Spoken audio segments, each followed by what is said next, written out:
अस्सलाम वालेकुम। तो आज हम पढ़ने लगे हैं चैप्टर फर्स्ट फिज़िक्स और हमारा जो टॉपिक है वो है 1.5 और टॉपिक का नाम है माइक्रो स्क्रू गेज। और माइक्रो स्क्रू गेज जो है ये आपका एक प्रैक्टिकल भी है, साथ में एग्ज़ाम के लिहाज से आपके शॉर्ट लॉन्ग और एमसीक्यूज़ के लिहाज से भी इम्पॉर्टेंट है।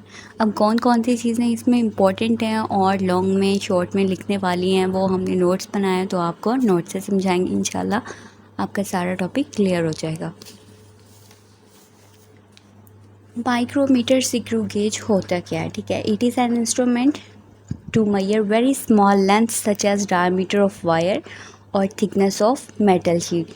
ये एक इंस्ट्रूमेंट है जो बहुत छोटी लेंथ को मैयर कर सकता है। ठीक है, और साथ में क्या मैयर करेगी ये डायमीटर ऑफ वायर और थिकनेस ऑफ मेटल शीट को भी क्या कर सकती है, मैयर कर सकती है, उसकी लेंथ को। अब इसके कितने स्केल होते हैं? 2 स्केल होते हैं। अब इसको हम बुक से पढ़ लेते हैं और समझ भी लेते हैं। आपके पास ये एक यू शेप है, यू शेप में, और साथ में ये एनवल है, स्पिंडल है, स्लीव है। स्लीव, ये जो स्लीव बना हुआ है इसको आप मेन स्केल कहोगे। क्या कहते हैं? Main scale. साथ में ये जो थंबल लगा हुआ है ये है आपके पास सर्कुलर स्केल, और ये है रिजिड। रिजिड से आप क्या करते हो, आप इसको ओपन या फिर क्लोज कर सकते हो, इस वाली स्पेस को। इसमें 2 स्केल होते हैं, मेन स्केल हो गया और एक सर्कुलर स्केल हो गया। अब अगर कहते हैं आप लीस्ट काउंट इसका फाइंड करना चाहते हो ना, अगर आप इसकी लेंथ फाइंड करना चाहते हो कि भाई मैं इस चीज़ की कितनी छोटी लेंथ को फाइंड कर सकता हूँ, तो उसका पता आपको कहाँ से चलता है? लीस्ट काउंट से। अब लीस्ट काउंट आप कैसे फाइंड करोगे, किस तरह से फाइंड करोगे, उसके थोड़ा सा जो है आइडिया देते हैं हम। Pitch of the screw gauge over number of division on the circular scale. अब पिच ऑफ द, पहले हम पिच को पढ़ेंगे, फिर नंबर ऑफ डिवीजन जो थी क्या है, कैसे हैं, वो पढ़ेंगे। Pitch of the screw gauge क्या होता है? आपके पास एनवल और स्पिंडल के बीच में क्या है? स्पेस है। अब इस स्पेस को आप ख़त्म करोगे, क्या करोगे? रिजिड को क्लोज़ करोगे। जब आप इस रिजिड को आगे करोगे, ठीक है, इसको आप क्लोज़ करोगे, ये गैप ख़त्म होगा। जाहिर सी बात है ये जो सर्कुलर स्केल है ये मेन स्केल के ऊपर आ जाएगा। अब मेन स्केल के ऊपर जब सर्कुलर स्केल आ जाएगा तो यहाँ से जस्ट आपको 0 नज़र आएगा। फिर आप क्या करोगे? रिजिड से एक टर्न लोगे, इसको ओपन करोगे, खोलोगे, एक रोटेशन लोगे। जब एक रोटेशन लोगे तो इसका थोड़ा सा गैप जो है वो गैप आ जाएगा यहाँ पे, क्योंकि जब आप रिजिड को क्लोज़ करोगे, बंद करोगे, इन दोनों में कोई भी गैप नहीं रहेगा।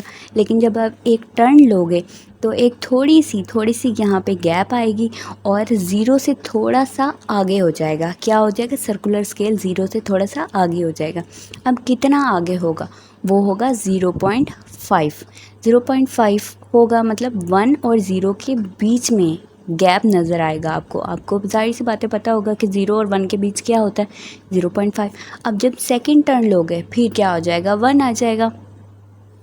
अब वो आ जाएगा 1। इसी तरह यही है कि आप एक इसके रिजिड को एक बार ओपन करोगे, एक टर्न लोगे या एक रोटेशन लोगे, तो उसके बीच का डिस्टेंस क्या आएगा? उसके बीच का डिस्टेंस आएगा 0.5। तो 0.5 आपकी क्या हो गई? Pitch of the screw gauge. अब number of division on the circular scale. अब ये जो सर्कुलर स्केल है आपके पास, इस पे अगर नंबर ऑफ डिवीजन आपकी आए 50, तो आपका जो मेन स्केल होगा इस पे आपकी जो pitch of the screw gauge है वो है 0.5 मिलीमीटर होगी। अगर आपका सर्कुलर स्केल की जो डिवीजन है, नंबर ऑफ डिवीजन 100 होगी, तो आपका जो मेन स्केल के ऊपर pitch of the screw gauge होगा वो होगा 1 मिलीमीटर का। और यहाँ पे यही लिखा हुआ है। अगर the main scale on the sleeve which has marking of 0.5 millimeter, the circular scale on the thimble which has 50 division. मतलब 0.5 मिलीमीटर मेन स्केल की मार्किंग होगी अगर 50 डिवीजन होंगी सर्कुलर स्केल पे। अगर वही नेक्स्ट लिखा हुआ है सर्कुलर स्केल पे 100 डिवीजन होंगी, तो आपका क्या होगा? मेन स्केल पे मार्किंग 1 मिलीमीटर होगी। ये हो गया आपका pitch of the screw gauge और number of division on the circular scale. Least count को फाइंड करने का फार्मूला हो गया।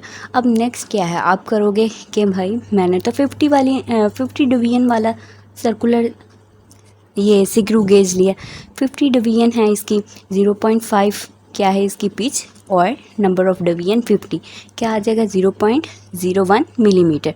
अब सेंटीमीटर में करोगे तो 0.001 सेंटीमीटर आ जाएगा। अब नेक्स्ट जो है, अगर 100 डिवीजन है तो इसका पिच क्या होगा 1 मिलीमीटर। आप डिवाइड कर दोगे 0.01 वही मिलीमीटर में आ जाएगा और सेम उसी तरह ही सेंटीमीटर में आ जाएगा। जस्ट थोड़ा सा डिफरेंस था, बाकी कोई डिफरेंस नहीं था। अब नेक्स्ट है एरर। एरर कितने होते हैं? 2 एरर होते हैं, एक पॉजिटिव एरर होता है, एक नेगेटिव एरर होता है। लेकिन एरर इसमें कैसे आता है वो हम पढ़ेंगे। पहले हम पढ़ेंगे नो ज़ीरो एरर, कि कोई भी ज़ीरो एरर कैसे नहीं होगा। सबसे पहले आप क्या करोगे, आप इस रेचेट से इसको क्लोज़ कर दोगे, एनवल और स्पिंडल के बीच का गैप ख़त्म करोगे। जब गैप ख़त्म होगा फिर आप देखोगे कि ये आपका है जी सर्कुलर स्केल और ये आपका स्लीव है, यानी कि मेन स्केल है। मेन स्केल की ये इंडेक्स लाइन है। If the zero of the circular scale coincide with the zero of the index line या फिर horizontal line is called no zero error. यानी कि सर्कुलर स्केल का ज़ीरो आपके इंडेक्स लाइन के ज़ीरो के बिल्कुल फ्रंट पे हो, सामने हो, कोइंसाइड कर रहा हो, तो अब वहाँ पे कोई भी एरर नहीं होगा। जब गैप क्या होगा, गैप बिल्कुल भी नहीं होगा आपके एनवल और स्पिंडल के बीच, जब गैप नहीं होगा। ठीक है, फिर आप क्या करते हो, ज़ीरो एरर। मतलब ज़ीरो एरर कैसे आएगा, आप क्या करते हो, आप रिजिड को क्लोज़ करते हो, एनवल और स्पिंडल का गैप ख़त्म करते हो, फिर क्या देखते हो कि if the zero of the circular scale is not exactly in front of the index line there will be zero error. अब क्या है, आपकी स्लीव है, जो भी है सर्कुलर स्केल, ठीक है, सर्कुलर स्केल का ज़ीरो क्या स्लीव या मेन स्केल के या इंडेक्स लाइन के ज़ीरो के बराबर है? नहीं है, बिल्कुल उसके कोइंसाइड नहीं कर रहा। तो मतलब यहाँ पे कोई ना कोई एरर है, या तो वो पॉजिटिव हो सकता है या वो नेगेटिव हो सकता है, वो बात का मसला है। लेकिन अभी हम क्या फाइंड कर रहे हैं, एरर फाइंड कर रहे हैं, यानी कि यहाँ पे कोई ना कोई एरर है। एरर कैसे हमें पता चला कि सर्कुलर स्केल का ज़ीरो और मेन स्केल का ज़ीरो, यानी कि इंडेक्स लाइन का ज़ीरो और सर्कुलर स्केल का ज़ीरो आमने सामने नहीं है, मतलब यहाँ पे कोई ना कोई एरर है। अब नेक्स्ट है, हम पढ़ते हैं पॉजिटिव एरर। अब पॉजिटिव एरर कैसे हो सकता है, if the zero of the circular scale is below the horizontal line. ये क्या है, आपकी हॉरिजॉन्टल लाइन और ये सर्कुलर स्केल। अब सर्कुलर स्केल का देखें ज़ीरो क्या है, इंडेक्स लाइन के नीचे है, तो मतलब यहाँ पे पॉजिटिव एरर है। अब पॉजिटिव एरर कैसे निकालते हैं, हम क्या करते हैं, हम देखते हैं इंडेक्स लाइन किसको लाई कर रही है, ये लाई कर रही है 5 को। ये नंबर हो गया हमारे पास 5, 5 को हम किस से मल्टीप्लाई कर देंगे, लीस्ट काउंट से, सिंपल सा फार्मूला, और हमारे पास क्या आ जाएगा, पॉजिटिव ज़ीरो एरर। अब नेगेटिव ज़ीरो एरर क्या होता है, अगर आपकी if the zero of the circular scale is above the horizontal line. अब क्या है, ये हॉरिजॉन्टल लाइन है, ये आपकी सर्कुलर स्केल है। सर्कुलर स्केल का ज़ीरो क्या है, आपकी इससे अबव है, सर्कुलर स्केल का ज़ीरो हॉरिजॉन्टल लाइन से ऊपर है, तो मतलब यहाँ पे नेगेटिव एरर। अब इसको कैसे फाइंड करेंगे नेगेटिव एरर, अब देखें इंडेक्स लाइन, ये जो इंडेक्स लाइन है ये किसको लाई कर रही है, 40 को लाई कर रही है। तो नेक्स्ट देखते हैं हम कि किस तरह से है हम इसको फाइंड करेंगे।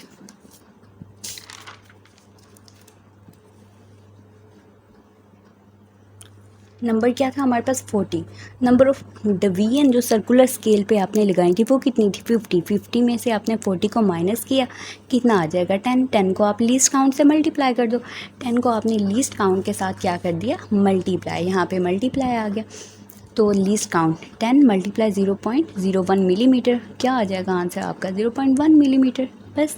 अब ज़ीरो करेक्शन कैसे आएगी, जैसे हमने वर्नियर कैलिपर में पढ़ा था उसी में, इसी तरह ही अगर पॉजिटिव एरर है तो मतलब ज़ीरो करेक्शन आपकी क्या होगी, नेगेटिव। आप उसमें से पॉजिटिव एरर में से क्या कर दोगे, सब्ट्रैक्शन कर दोगे।